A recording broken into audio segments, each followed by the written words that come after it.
Hey, hey, hey. Oh, my voice. We're back. Oh, kinda. But we're still black. And we're brown. Ambition, ambition, Ambition, ambition, ambition, ambition, ambition. ambition. This is, I know. You know, I was thinking when I was walking up here, I was thinking, goodbye, farewell, happy to say adieu, adieu, See, I adieu. was going with the Boys to Men. As All we the go to to the the end. end. But then I was like, when I was trying to pick the music for your farewell series, I'm trying to like, have a theme for social. And I was like, I'm going to go with Beyonce's End of Time. Okay. Because it's like, Ooh.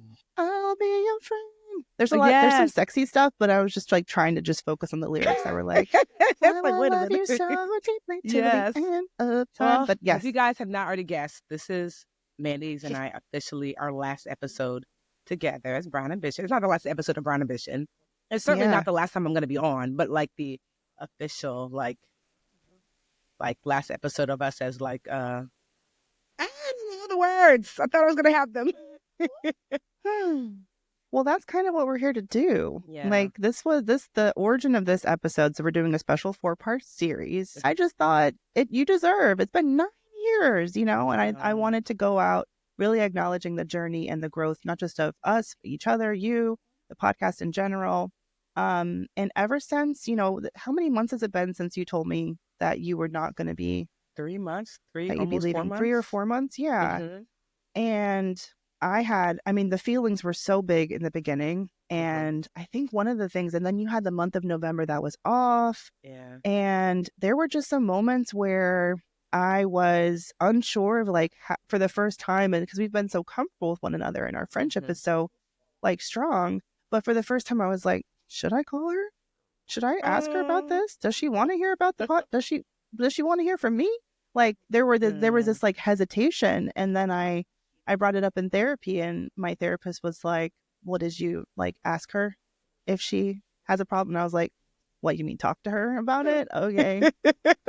And then I immediately just started thinking about Dr. Joy and what if, because this felt like a really honest reflection of what it like feels like in a moment where you are, going into this new chapter as friends. And Dr. Joy, you wrote the book on sisterhood. I have it right here. Literally, the book on sisterhood. Oh, I should have grabbed mine. I have one. It's a library book. I don't know where my actual copy, but anyway, it's a library book and it's way overdue. Don't come for me, Westchester Library System. But Sisterhood Heals, the transformative power of healing and community. And so I was like, what if Dr. Joy came back and just sort of had a convo with us about this sisterhood and how we could, because that's where the idea came from. And thank goodness everybody was into it. And so Dr. Joy is here with us. Welcome, Dr. Joy. Thank y'all. From Therapy for Black Girls. I'm very excited to chat with you both again. Yes. So I don't know if you remember last time, Dr. Joy, when you came, it kind of sparked where we are now. So it's funny that's full circle. Well, not funny, haha, but funny.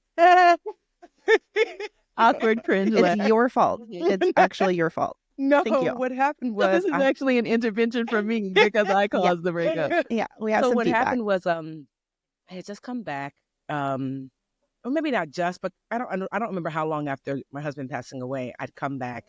And you were coming to talk about your book and such, but I said something that you made Mandi pause to listen to.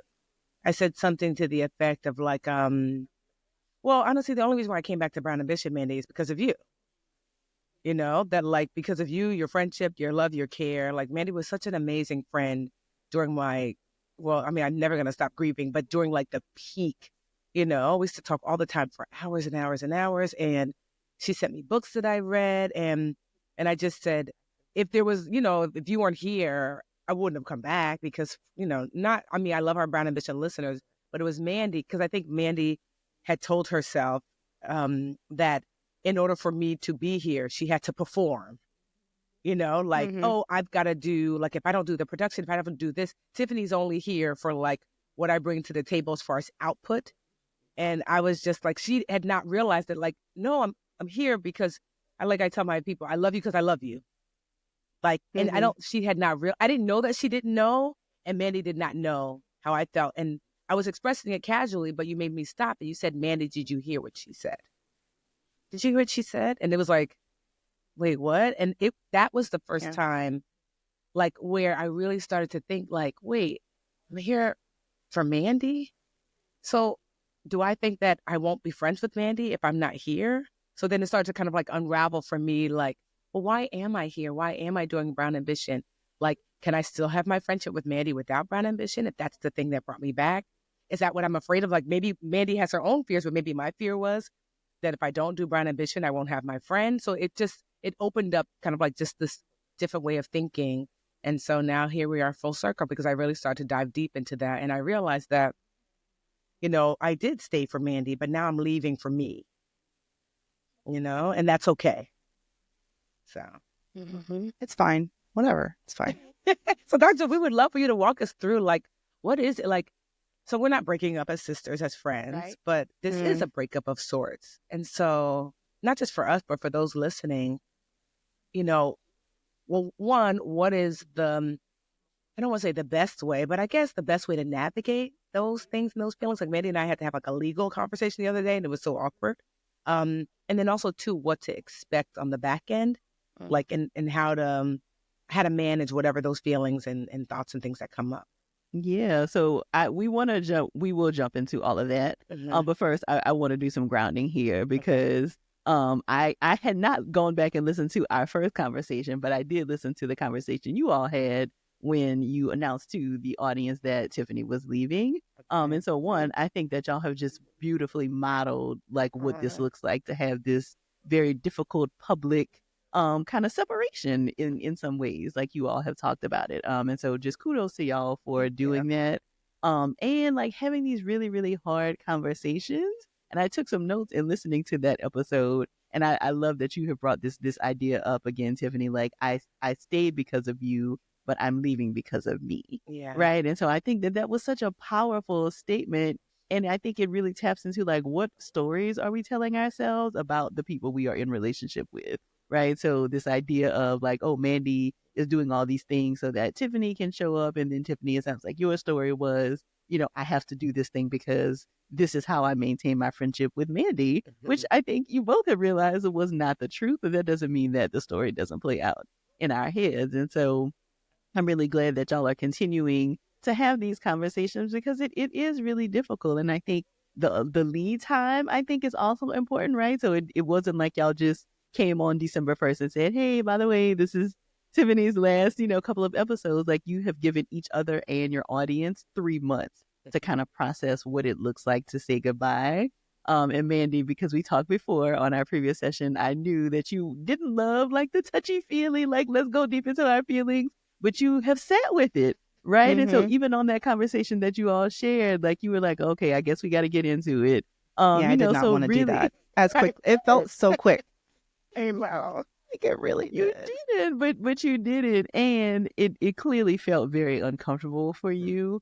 And I definitely saw you kind of wanting to distance, like, okay, I don't really want to feel all of this. But there have been big feelings, because your business partnership also grew into a very, very intimate friendship at some very difficult times in both of your lives. And so I think it is not lightly that you are doing this separation now, but I think doing it with such care. And I think that will make all the difference in terms of how you all are able to transition and kind of navigate this transition together. Well, thank you. Thanks. I didn't. Yeah. So because I told Mandi at the beginning, I think we should share. And I know Mandi was like, who? And I understood that. But my fear was that if we didn't say, then people would create a story about us that wasn't true. And not that I cared what people said, but I just valued our friendship so much. I didn't want anyone to think like, Mandi and Tiffany don't care about each other, or there's animosity. I'm just like, this is such a beautiful friendship, and we've been modeling for 9 years. And I didn't want to now not do that and then leave people to say, well, I heard that. Or like, really, Mandi and Tiffany don't really. It's like, no, you get to watch us. We were just out the other day at this event in Brooklyn. And it was just, it's good for people to see that it's possible to uncouple, if you will, but it doesn't mean that something happened. Yeah. I don't think, it scares me what it would have been like if we had if you had made this decision even a year ago, because I went through such a pivotal year in my mental health journey. Dr. Joy, you're the first one to introduce the concept of group therapy to me.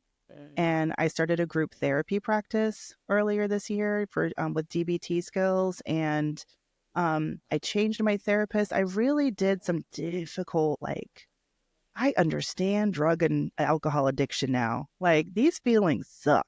And when you really sit in them, and I wasn't turning to those types of vices to deal with difficult feelings in my life, but I wasn't dealing with them. And like, I wasn't really like sitting with them and sitting in the discomfort in the way that I've practiced. And it really is a practice.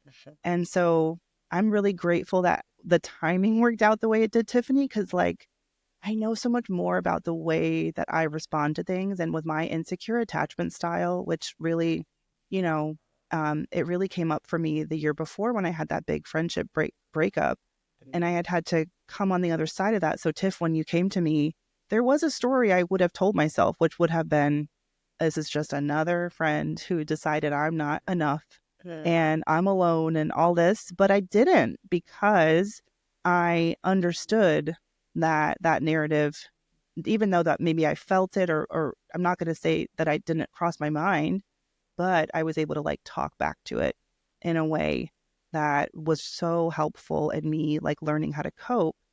And I think a lot of the discomfort I had with like telling the BA fam, it really stems from like, are they going to think that I'm not good enough? Like, is BA fam going to think that it's like, you know, Tiffany is, I don't know, like just not interested in doing the podcast, like doesn't really believe in it. And those were some like uncomfortable feelings that I had even after we had that episode.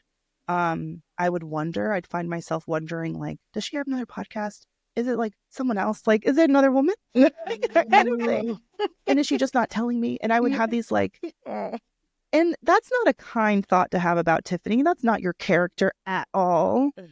But they were there, you know? Also, too, and I think that's what I was afraid that you were going to think. But then that's why I tried to share with you in general. I've been struggling with Budgetnista. Remember, I was just telling you, I was in Brooklyn, like, I took some November off, and candidly, I didn't want to go back. There's something happening that there's just a larger transition that Brown Ambition is a part of. It's not Brown Ambition, just I am, for so long, I've been the Budgetnista first, Tiffany second. And like Jarrell passing away broke something inside me that said, I actually don't want life to go that way. That I want to put Tiffany first. And I'm struggling. I felt like a toddler, like knocking things over, struggling to figure out what does that look like, you know? And because I've always just said, well, I got to put the business because we got to pay bills and we got to. So I am struggling. And, you know, Brown Ambition is like, honestly, a small part of it. So there's a larger whole, you know, like I changed my, you know, I mean, I bought out my business partner. That was huge. Jabril and I started the Literature Academy together. It's no longer. You know, we're even transitioning the academy out to something else. There's all these transitions happening. But ultimately, the goal of the transition is to find Tiffany and to live from that space. And so that's, if there is anything that's, I don't want to say that's left being unsaid, but that's what I'm struggling to do. And Brown Ambition is part of that, but not really. It's just like, well, You're who the is other Tiffany? woman. Yes, The other yes, woman is I'm you. the other woman, yes. Who is Tiffany? What do I like? What are my, you know, what do I enjoy? That's why I took November off. I'm like, I noticed myself, and when you said, Mandi, I really related when you said, I can understand why people drink and do drugs. Like, for the first time I understood, in November, you know, everything was so quiet since I took off. It's the month that Jarrell passed away, and Dr. Green I struggled last year, and she was like, well, let's plan for the next year, this year, that don't work, because you know, you're going to struggle. And I did. And I turned off social media, and I turned off no work, no emails, no nothing.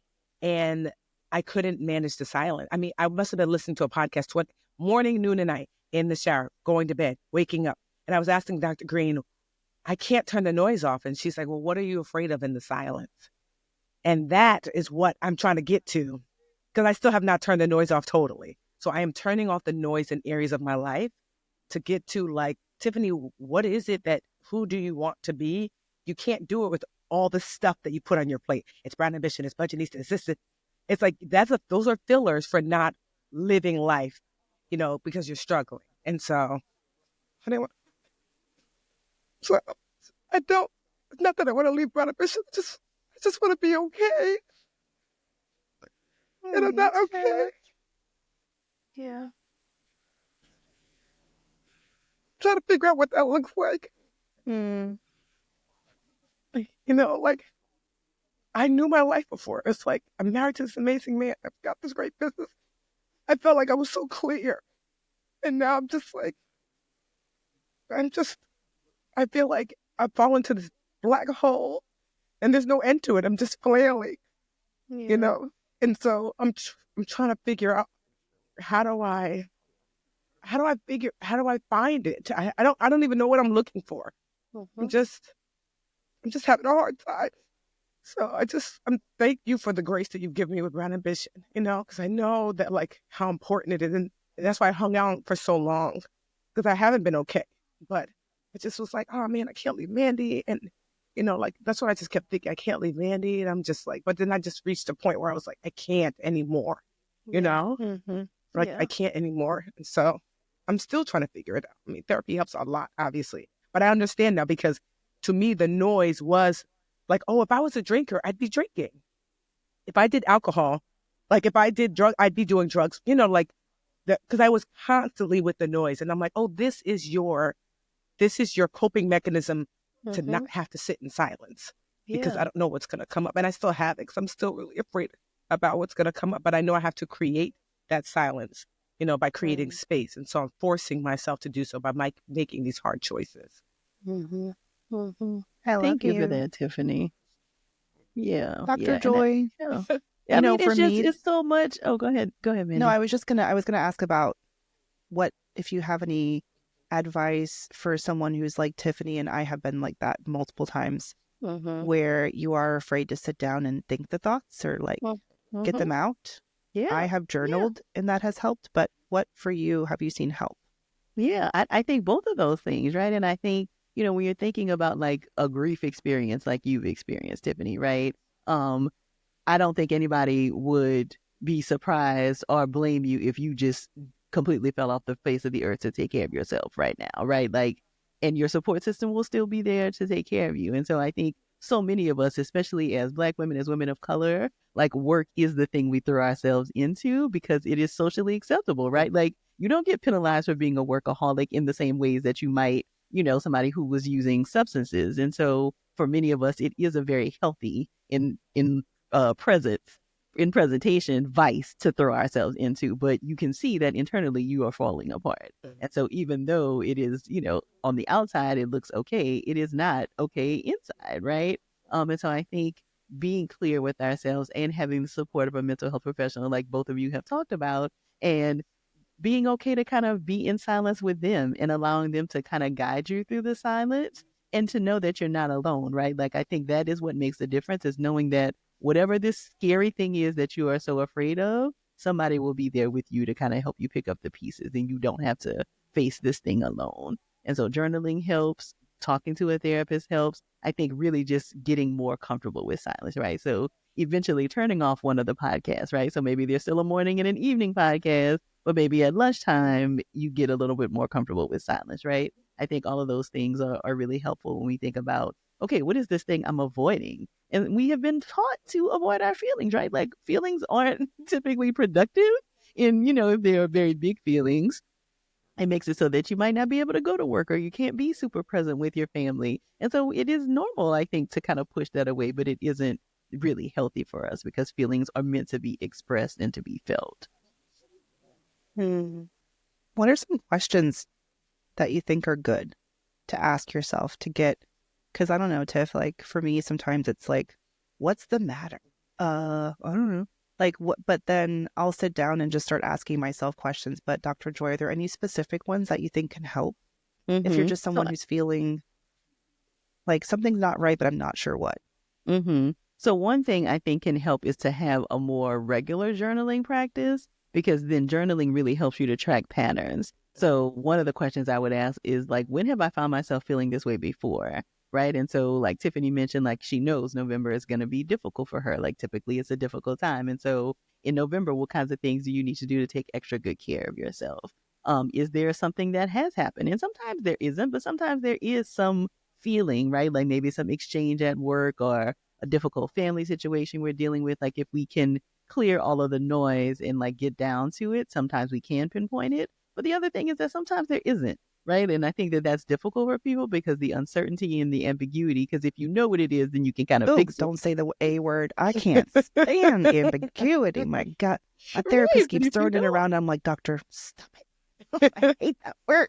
But so much of life is ambiguous, right? Like I think many of us like the very black and white and we don't do well with the gray, but so much of life is actually in the gray. And so I think, again, kind of being okay that you may not have all the answers, but you maybe do have the resources to deal with whatever comes up. You have the support, you have things to help you to figure out what this gray area looks like.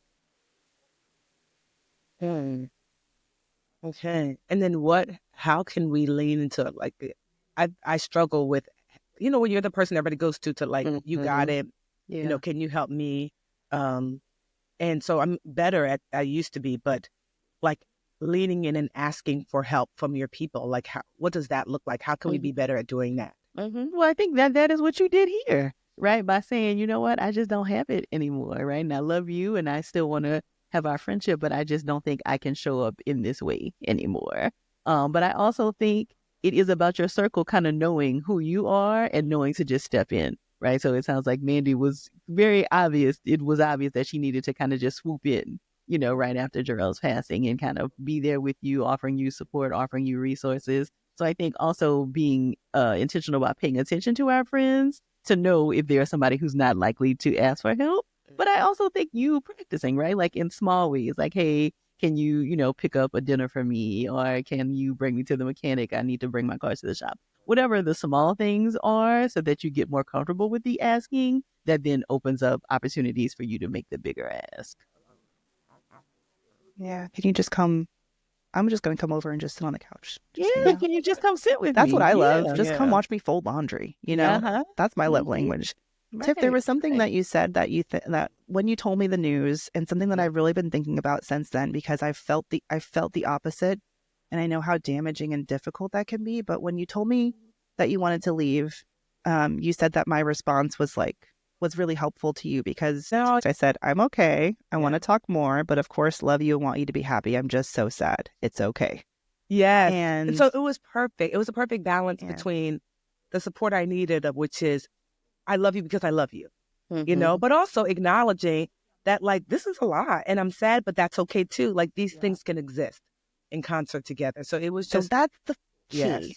Yes. So that's what I've learned from that interaction, because I have people who are close to me who don't give me that space to share my feelings. Like when I am uncomfortable with something and I bring that to someone's attention, it really sucks when they spiral and it becomes about how they feel about your feelings. And like there's situations, Dr. Joy, where it's like, I wish there was more like, more lessons and more coaching around tolerating people's uncomfortable choices, decisions, feelings. Yes. And not immediately making it about how they impact you and then like bringing the conversation there, or like focusing, because sometimes people just want to share their feelings and the reaction has been very like, oh, well, we can't tolerate that, so bye. And I have had to be like on the other end being like, okay, let's try this again.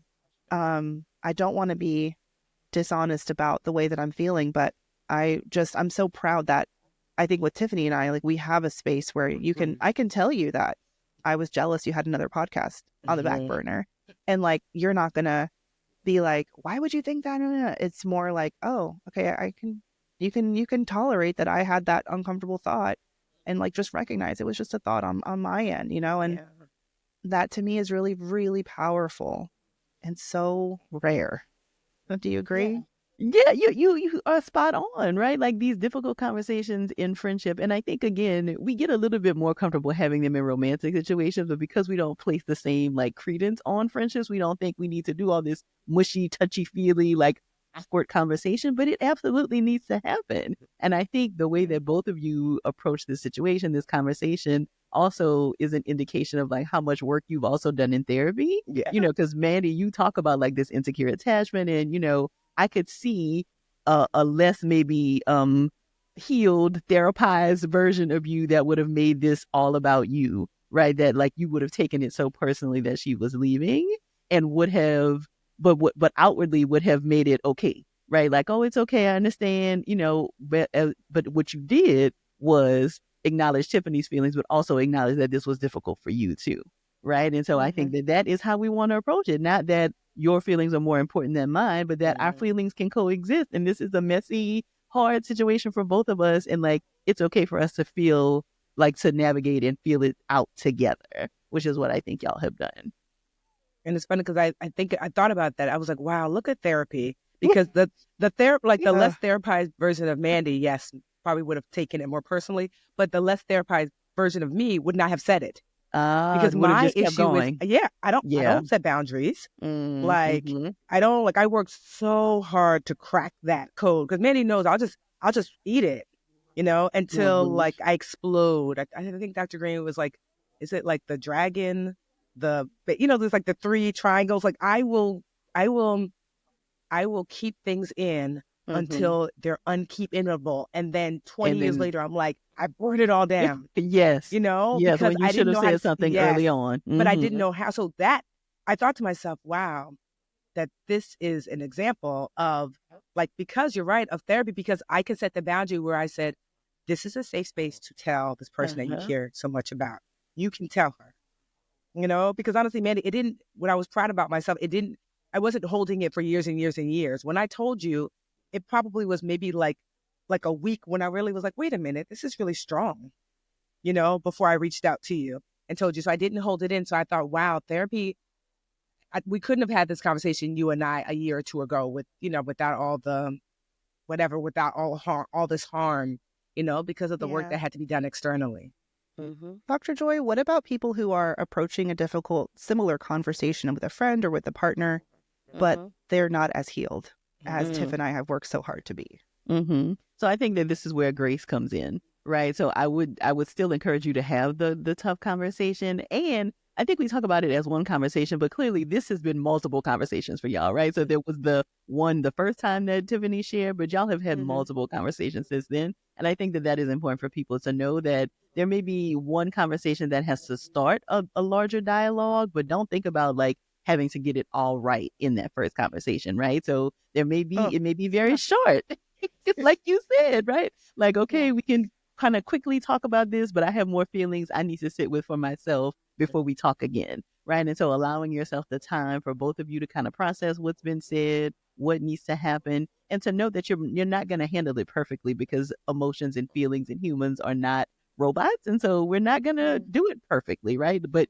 you can do it together. And I think to think about the fact that you two are kind of figuring out the issue. It is not you two against each other, which I think can sometimes happen in couples, but also in business relationships and friendships, is that you turn against each other as opposed to turning against the problem that needs to be fixed and figured out. And so I think remembering that y'all are on the same side and that the relationship can continue even after like something like this happens, but this does need to be handled with care, which I think, again, y'all have modeled so beautifully. Yeah, I think I always say, like, me and you, that's the end game. Like, that's the core. That's the goal. So everything kind of flows through that. Yeah, I mean, I think had my reaction been more emotional and like big, and I had said like terrible things, which that can happen. Yeah. And it would have been okay too, right? Like it might not have been that y'all ended up in this place right now, but you could have come back a couple of weeks, months later and said, you know what, I feel like I reacted very big. Like, can we talk about this? And there still could have been time for like that takes a very healed person to give that grace and say, you know, I'm going through literally the same situation, not with Tiffany, but someone had said something really hurtful to me, and I was like, girl, you know, that ain't true. I'll talk to you next week. And I just had to acknowledge on my end, I could take the words and make them feel, I could be like, well, they said this and da-da-da-da-da. But I'm so proud because in my healed version, I'm like, I see why they said that. And I'm going to let them come back in a week and we'll talk about it. And I'm not even going to mention it. Like, it's because it's not true. Yeah. that doesn't come so easily. And I think if you're someone who's like, who is even the person who had that tough reaction, like sometimes you think, well, I said it, now I got to like double down.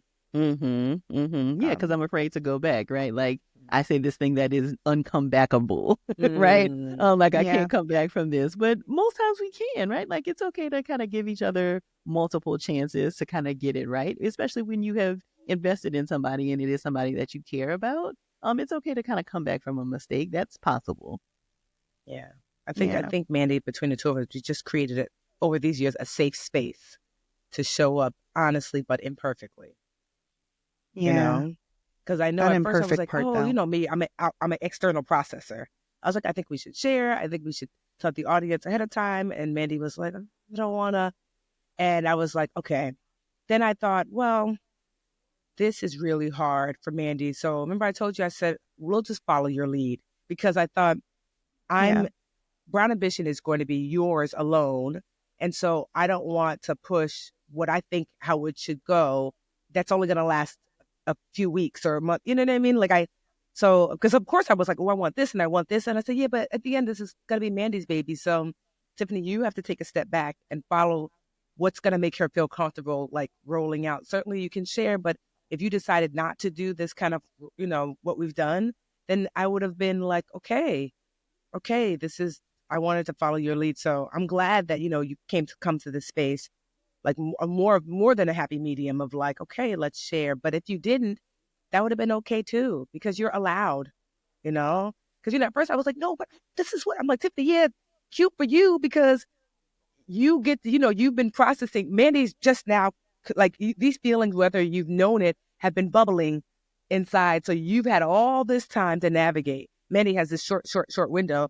So you can't come to the table like, well, now that I've done all my research and studies, Yeah. And so I just wanted to give you the space and grace to do this in a way that felt good to you, but also in a way that you could make the transition, into like your own version of Brown Ambition, unencumbered by like, this is what Tiffany wants, because in the end, it's you now. So because you really taught me how to create safe space to be able, because I remember when you told me when I was away and you were like, if you don't come back to Brown Ambition, like, it's okay. You don't understand how much I needed to hear that. That's why I came back, because I was so scared to like, because I didn't even know if I was going to come back to Budgetnista. Remember I told you, I was like, I think I'm going to quit it. I think I'm going to quit everything. And you were just like, if you don't come back to Brown Ambition, it's okay. And it gave me such relief. Well, I just thought I would just end it, The idea of continuing was weird. I just didn't fantasize about it. I hadn't, and even when you told me, I was like, I don't even know what that would look. I just never really pictured it. Probably should have. No, because then when you said it, owner, I guess. No, it gave me such a sense of relief. And it's the reason why I came back, because I didn't feel like I had to, and I knew how much that meant to you. I was like, wow, Mandi is saying that? Like, she's such an amazing, what a safe space this is. That she's saying, Tiffany, you actually get to choose and be a human being. You get to be Tiffany. You don't have to show up professionally. And it was exactly what I needed. Even when I told you, I was like, I think I told you, like, yeah, I think I'm going to quit Budgetnista. You said, what did you say? You said, I forget what the words that you used. I'm not quite sure if I should push you. No, you said you have so much more life to live or something like that. Because what I really was saying was, and I guess you recognize, that I'm just about to give up on everything. And it wasn't about the business. It was just like, you heard me just saying all the things that I care about, I'm not going to do anymore. And you were just like, no, Tiffany, there's more. Like, take a break if you need, but I think you have so much more to be. I think you said you have so much more to get done and to do. And I remember I was like, no, I think I'm just going to sit down in my rocker and wait this thing out. That's how I felt. So I just thank you for the safe space that you created. And it just gave me like what I needed to come back. I'm glad I came back. I wanted to come back. I didn't feel forced to come back. I wanted to come back, and I'm glad that I did. Now I'm leaving from a place of, I don't feel that sense of like, I have to burn everything down. I'm leaving because I'm just like, okay, Tiffany, what is the next? I don't know what's next for you, but I know you need to clear your plate in order to see like what's next, And so I'm not running from, I'm heading toward, if that makes sense. It's a different energy. And And I'm really glad that y'all chose to say goodbye the way that you did. I mean, because yes, it is the two of you, but it is also this incredible community that y'all have created, right? And so I think giving them a long lead time of saying goodbye is also something that goes a long way in creating trust and containing and making sure that your audience trusts you, right? Because if you just had a week and y'all were like, "Oh, this is our last episode," kind of thing, then your audience is like, "Wait a minute, what's happening? What's going on?" And so the saying goodbye was as much about like honoring Tiffany and like honoring what this has been as it was about like letting the audience know that they have truly been a part of this. And so practicing how to say goodbye, which we don't do well with as a society, I think is something that y'all again have modeled here and kind of giving people time to adjust to the idea that Tiffany's not going to be here, that they are in along for the ride for what this new iteration of Brown Ambition will look like. So I'm really glad that y'all both got to a place where this felt like something you wanted to do. Oh, I was going to ask Dr. Joy, like, okay, so the next chapter of our friendship is like, I'm over here doing my podcast and Tiffany's doing her thing. And I think Tiffany, what I've been wondering is like, especially now that you're opening up. I know this month was November was, your time off and a really like emotionally like charged period for you. And I think as your friend, I'm just wondering like what you need at this time. If so much of my world is going to be like Brown Ambition, like whether it's like, I don't want to talk about none of that stuff. I don't want to know about the guests you're booking or the plan you have. What I really just need is such and such. Like, what would you say that is so that I can just kind of move forward knowing. No, I'd love to hear about it. Because when we talked the other day, I was telling you about one of my mentees. You're like, mentor me. I'm like, Mandi, we talk all the time. Yeah. I talk about business mentees. And I'm just like, no, I'm excited. Just like Mandi Moneymaker, just like when you left corporate. Second only to like my interest in personal finance is business. I love to hear about like, I don't know, there's something, I just find it so fascinating, like how people navigate business choices that they make. And, I've had success in multiple businesses. And for me, one of the things I believe in every blessing, there's excess. And so in my excess, I like to give him that overflow. And so, no, I would love to hear. When you were telling me the plans for Brown Ambition, I got so excited. They were so unique and different. That's not what I thought. I didn't know what I thought you were going to do, but I'm like, only Mandi, you have like such an amazing brain for business. And so, no, I would love to hear. I don't feel any kind of way. Like, you can share as much or as little. The choice is yours, but know that you can't do too much because my sister Tracy with her publicist business, like I love to hear about that. My sister Carol with her contracting business. Like, so I just so you know that like, no, I am here to hear about it. And you can share as much. I don't feel, any kind of way about hearing about Brown Ambition, like, oh, the baby I left behind. No, I think that, I'm excited to see what you do with it and excited to see the shift and for it to grow and to be reimagined. So yeah, no, as far as for me, like, what do I need personally for Tiffany? I don't know, just to make sure that we maintain, which I think we have been, maintain our friendship, that we still talk and not just talk about business, Yeah.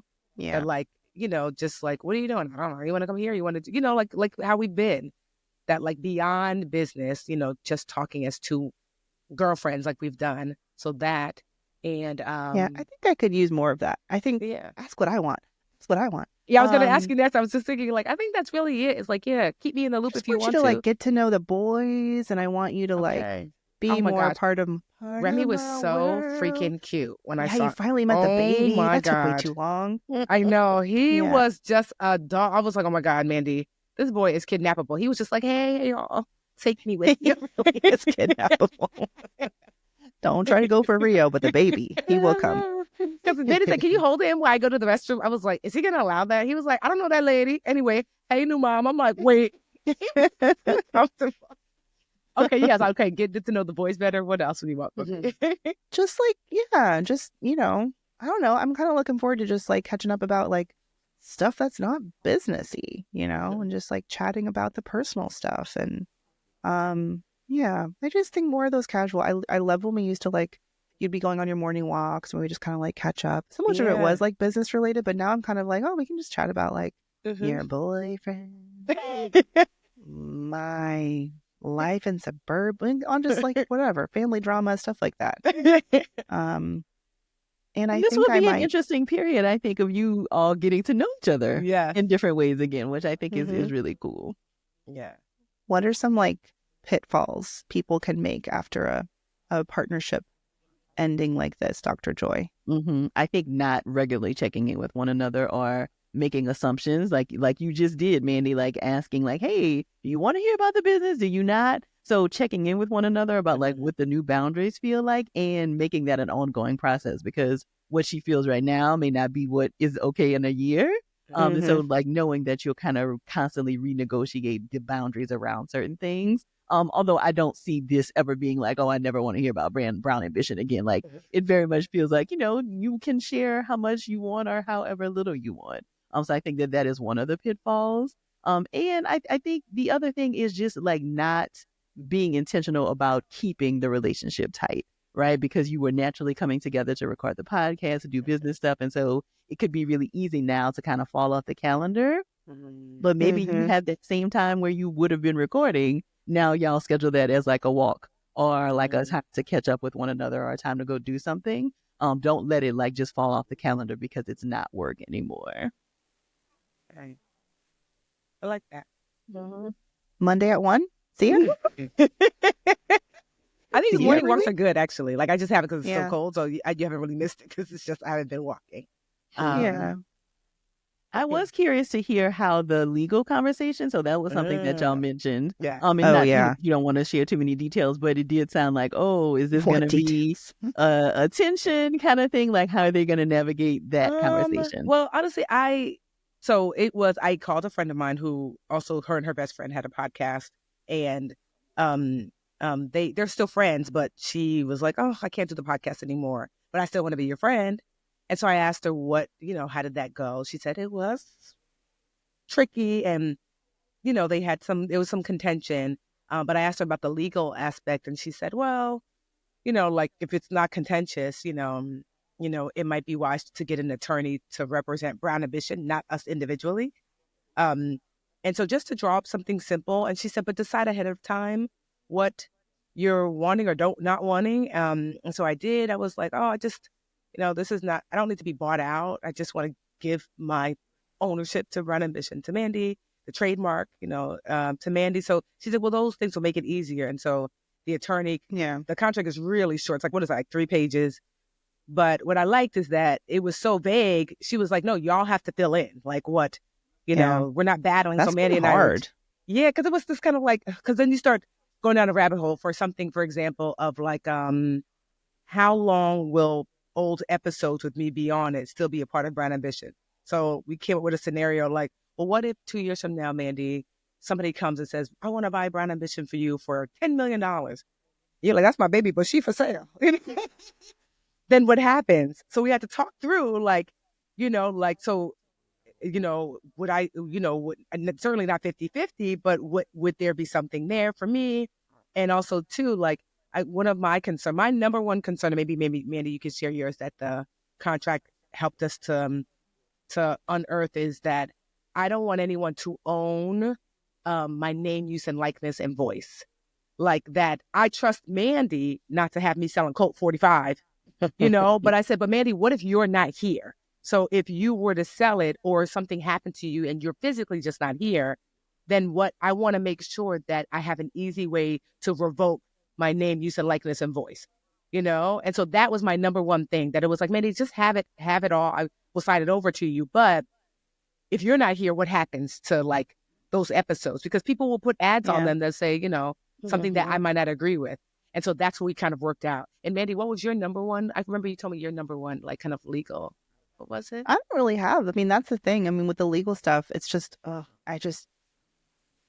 it's a lot of trying to think of the worst case scenario and then protect us against that. And like thinking about you dying or me dying and what happens, that has been really uncomfortable for me. So I've been feeling kind of like, oh, just give it to the attorney and let them like come up with stuff. I've been struggling with like because I think the big stuff is who owns the IP and who owns the back catalog. And I think we have answers to that. And then the rest of it is like, okay, I don't think I'll ever want to sue you. So like, I don't know. Yeah, it's just more so, yes. Like, it's really like if something happens to either one of us, because Mandi and I always have, all from the beginning of Brown Ambition, have always navigated, like, well, what do you think? Well, what do you think? And come up with a solution. But what if I'm not navigating with Mandi?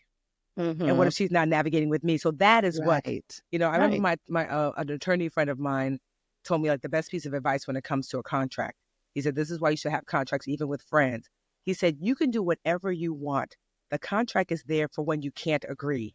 Then you do what the contract says. So let's just say you say every day on Tuesday, you guys are going to wear purple. And we decide, girl, we don't like purple anymore. We're going to wear red. And then for whatever reason, 10 years down the line, I want red, I want blue. Well, the contract says purple. So we go back to what the contract says. And so that's what we're trying to hedge against. That like, as long as me and Mandi are here, we navigate like, yeah, you can use my face. Yeah, you can post me on best of. Yeah, girl, I don't care. But then if Mandi's not here and she sold it to whomever, wait. What, you know, that person can't do whatever they want with my name, use, and likeness. So that's the part. And so we have one last conversation with we worked out most of the stuff because like Mandi said, it's pretty easy. I'm just signing over. But there's some like legalese stuff that about name, use, and likeness that we want to tighten up that we don't know the words for. So we're going to have like a joint conversation with the attorney so she can, now that she can hear from both of us, finish up and then it'll be signed before the end of the year. But yeah, the legal stuff, it went pretty smoothly, I'd say, especially after our conversations. After a while, we just started swirling down. Well, what if there was a rabbit on Tuesday? We're like, oh, let's get off the phone, man. My eyes were getting crossed. Tiffany likes to process out loud, and I'm just like yes, we were making up scenarios. I was like, you know what? I think we've gone too far.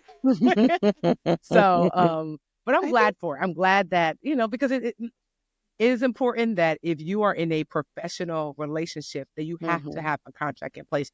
Sister, brother, cousin, whomever. Absolutely. So I think that I'm glad that we had our contract. This is an amendment to our Brown Ambition contract. So yeah, but I'm glad that it's going to be put in place. So one less thing, you know, I have to think about or worry about. Yeah. The big thing for me was making, because Tiff, you weren't even gonna, like, you were just like, yeah, you can have everything, and I was like, wait, don't you? You should get a royalty or like a residual from future